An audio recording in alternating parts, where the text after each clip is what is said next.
The children were shaking, not from cold, though the mountains were freezing, not from hunger, though their stomachs had been empty for days. They trembled because behind them, somewhere in the darkness, soldiers were coming. The night wind howled through the ravine like a living thing, throwing dust into the air. Shadows crawled along the cliffs. Silence pressed against their chests.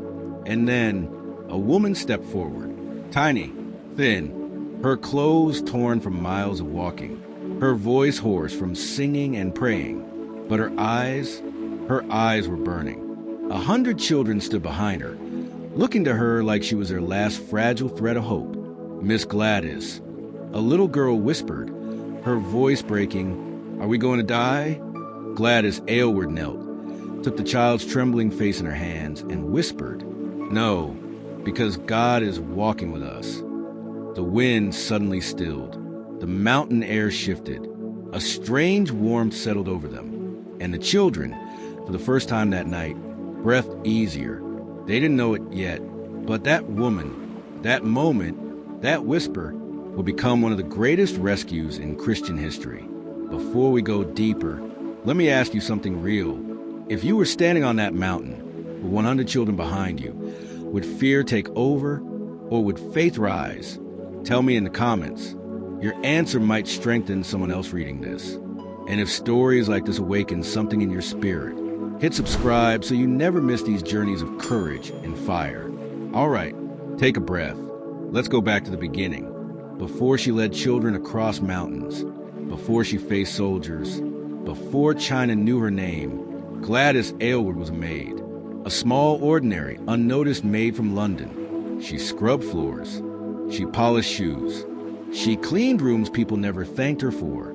She dreamed of something more, but dreams felt expensive, and she felt small, too small. One night, while she was cleaning a hallway and humming a hymn to herself, she heard something that felt less like sound and more like a pulling inside her chest.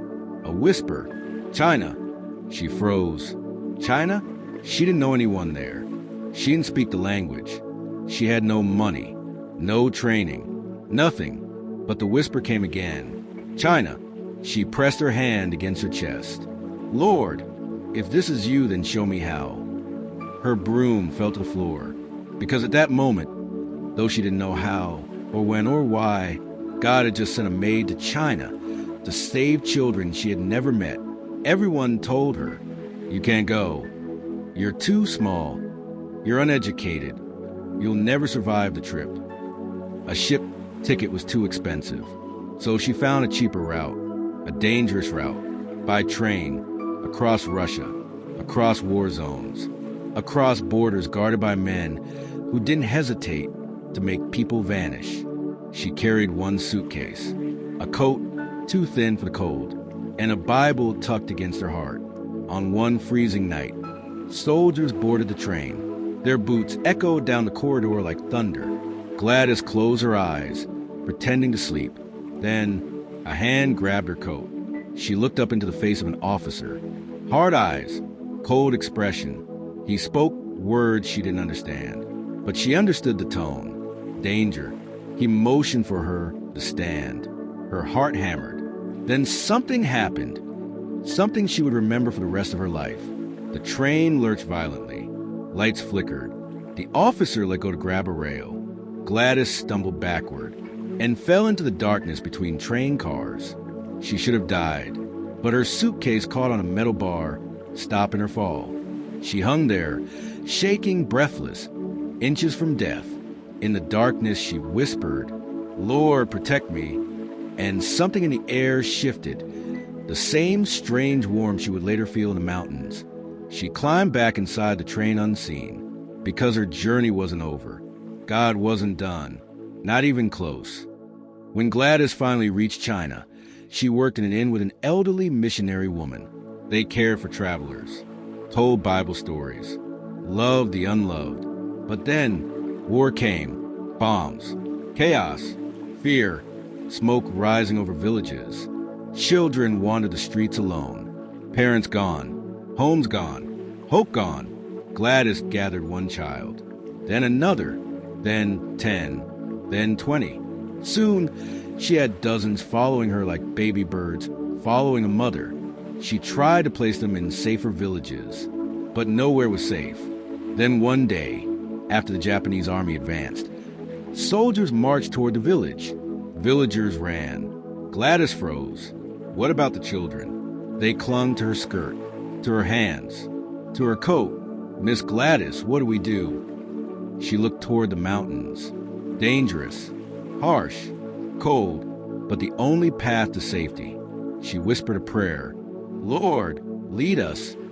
And with one deep breath, she took the first step. 100 small footsteps followed behind her, and the mountain wind carried their fear into the sky. The mountains rose before them like giants made of stone and cold. Sharp, endless, unforgiving. The children stared at the steep path twisting into the clouds. One boy whispered, Miss Gladys, no one survives that. Gladys knelt beside him. Her voice was soft, but something in it carried weight, like a prophecy unfolding. We will not survive because we are strong. We will survive because God is leading. The wind blew dust across their feet, and for a moment, the entire mountain felt like it was listening. Gladys tied the children into groups, older ones supporting the younger, everyone holding hands. Then she took the first step.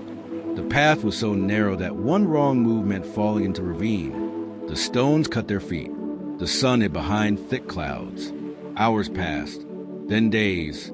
Every night, Gladys told them the same thing. Tomorrow we walk again. The older children helped cook what little food they had. The younger ones cried softly in their sleep. Gladys stayed awake, watching, praying, listening for footsteps, the enemies or God's. She whispered, Lord, I am not strong enough, but you are. And in the silence, she felt it, a presence, not loud, not dramatic, just steady, a warmth that wrapped around her exhaustion, like invisible arms. She wiped her tears, because she knew they were not walking alone. On the fourth day, while the children rested behind boulders, Gladys overheard something.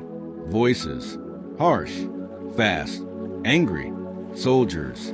She grabbed the nearest child and pulled him down behind the rocks. The others followed, trembling. Boots crunched on gravel. Too close. A little girl's breath shook as she tried not to cry. Gladys put her hand gently over the child's lips and whispered, Be still. God is covering us. The footsteps grew louder. The soldiers talked, laughed. Their shadows stretched across the rocks. Then one soldier stepped toward their hiding spot. Another step, another. Gladys closed her eyes and prayed without words, just a cry rising from her heart. Then, a loud crack of thunder split the sky. The soldiers jerked their heads upward.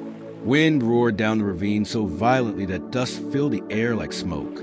The soldiers shouted to each other, confused, shielding their eyes.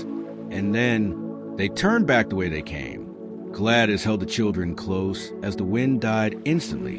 One child whispered, Miss Gladys, was that God? She smiled softly. Yes, she said. Sometimes God speaks, and sometimes he blows. Days later, the group reached a river, wide, cold, rushing violently. The children froze. We can't cross that, one cried. Gladys looked at the water. Her chest tightened. Even she felt fear wrap around her like chains. Then a little boy, one of the youngest, stepped forward and said in a tiny voice, Miss Gladys, didn't God open the sea before? The children stared at him, then at the river. Gladys felt something rise inside her, not strength, but surrender. Lord, show these children you are near. She took the first step. The water was freezing. She extended her hand. One child joined her, then another. Then the entire line stepped in, slowly, carefully, their breath shaking. When the water rose too high for the younger ones, the older children lifted them. Gladys pushed forward. Every second felt like a lifetime. Then, miraculously, the water became shallow, a sandbar, a crossing place. They made it, every one of them. On the other side, children collapsed into the sand, crying with relief. Gladys fell to her knees. whispering, "Thank you, thank you, thank you," but the journey was far from over. By the 7th day, Gladys was weak, her vision blurred, her steps wobbled. She had a fever from exhaustion and hunger. The children gathered around her. "Miss Gladys, don't die." She forced a smile. "My children, God does not bring us halfway to leave us behind." A little girl tugged her sleeve. "Can we sing?" Gladys nodded. And in the middle of the mountains, starving, exhausted, hunted, 100 children opened their mouths and began to sing a hymn Gladys taught them. "Jesus loves me, this I know." The sound rose like a soft river of hope. Their voices carried across the valley. And Gladys, weak, trembling, felt something break inside her. Not her strength, not her courage, her doubt. She whispered, "Lord, if you brought us this far, take us all the way home." As they sang, the mountain air warmed. A breeze wrapped around them like a blanket. And the children, despite everything, smiled because in that moment, in that impossible place, they felt held. On the 12th day, after climbing another ridge, a boy gasped, "I see it. I see the city." They ran, stumbled, fell, got back up. Gladys almost collapsed, but 2 older boys held her up. When they reached the gates, villagers froze. 100 children, a foreign woman, dirty, tired, starving, but alive. A Chinese pastor rushed toward Gladys, catching her before she fell. "How?" he whispered. "How did you bring all these children to the mountains alone?" Gladys opened her eyes. "I didn't," she whispered. Then she collapsed in his arms. Gladys spent weeks recovering, but the children, the ones she saved, the ones who followed her, the ones who believed with her, never forgot, and neither did the world, because one woman, one small, ordinary maid, listened when God whispered a single word, China, and by obeying that whisper, she saved thousands. If Gladys Aylward's courage spoke to you, if it reminded you that God uses the ordinary to do the impossible, then type, "Use me, Lord," in the comments. Your words may ignite someone else's faith. And if you want more stories of believers who walked through fire and came out shining, subscribe to Scroll of Saints, not for entertainment, but to keep these testimonies alive, and to let their courage strengthen your own.